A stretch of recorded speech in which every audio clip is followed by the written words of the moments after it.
Palestinian militants from the armed group Hamas launched a surprise coordinated attack on Israel by land, sea, and air on Saturday morning. And दोनों countries इस बार बहुत ही aggressive हैं. We are at war, said Israeli Prime Minister Benjamin Netanyahu, and the enemy will pay an unprecedented price. In fact, इतना है कि at the time of recording this video, unfortunately 1500 people have already lost their lives. चाहे इन दोनों countries में पिछले कई सालों से dispute चल रहा है, but इस बार की situation अब तक की सबसे deadliest मानी जा रही है. Our hearts go out to everyone who has been at the receiving end of suffering due to this international crisis. And we hope and pray that we find a peaceful solution to conflicts and disputes. Given the massive impact this war can have, जाहिर सी बात है कि global economy पे भी इसके काफ़ी effects पड़ेंगे. इस वीडियो में हम पहले macro impact की बात करेंगे और Indian stock market की situation को भी analyze करेंगे. So make sure you watch the video till the end. कई बार ट्रेडर्स ऑप्शंस ट्रेडिंग में एंटर तो करते हैं but they don't really know the basics of it. इसी वजह से वो काफी सारे लॉसेस जनरेट करते हैं. टू प्रिवेंट दिस, upsurge.club ने ज्योति बुधिया के साथ एक कोर्स बनाया है called option tradings for beginners, जिसने ऑप्शन ट्रेडिंग के सारे बेसिक्स और फंडामेंटल्स को कवर किया है.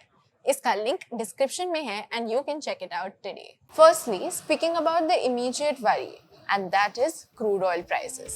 Oil prices are surging after Israel declared war on Hamas following a devastating attack in the nation over the weekend. Around noon Eastern today, the international benchmark Brent crude increased more than $88 per barrel. चाहे Israel और Gaza दोनों ही इतने major players नहीं हैं in the crude oil supply market, but ऐसा माना जाता है कि गाजा को इस वॉर में ईरान का पूरा सपोर्ट है और ईरान ही है जो गाजा को इस वॉर के लिए फंड कर रहा है. एंड आप लोग ये तो जानते ही हैं कि Iran is a major crude oil supplier of the world. तो ऐसे में हम एक्सपेक्ट कर सकते हैं कि ऑयल के प्राइसेस आने वाले कुछ दिनों में इन्फ्लेट होंगे. ऐसे में इन्फ्लेशन का प्रेशर फिर से बिल्डअप होने लग जाता है. It's important two point out here that US में इन्फ्लेशन अभी रिसेंटली ही थोड़ा ईज आउट होना शुरू हुआ था, बट अब अगर इस वॉर की वजह से फिर से इन्फ्लेशन बढ़ने लग जाता है तो फेड यानी कि यूएस का central bank interest rates increase कर सकता है. आपको ये पता होना चाहिए कि यूएस का इंटरेस्ट रेट इंक्रीज करना इंडिया के लिए नेगेटिव होता है. ऐसा इसलिए क्योंकि it leads to foreign exchange outflow, because obviously US bonds अब फॉरेन इन्वेस्टर्स को बेटर रिटर्न देते हैं. तो आप फॉरेन इंस्टीट्यूशनल इन्वेस्टर्स यानी कि FIIs के साइड से थोड़ी सेलिंग एक्सपेक्ट कर सकते हैं. ऑल्सो आप गोल्ड को भी ट्रैक कर सकते हैं in the coming weeks. In times of crisis such as war या फिर पेंडेमिक, ऐसा देखा जाता है कि काफी इन्वेस्टर्स स्टॉक मार्केट्स को छोड़ के गोल्ड प्रेफर करते हैं.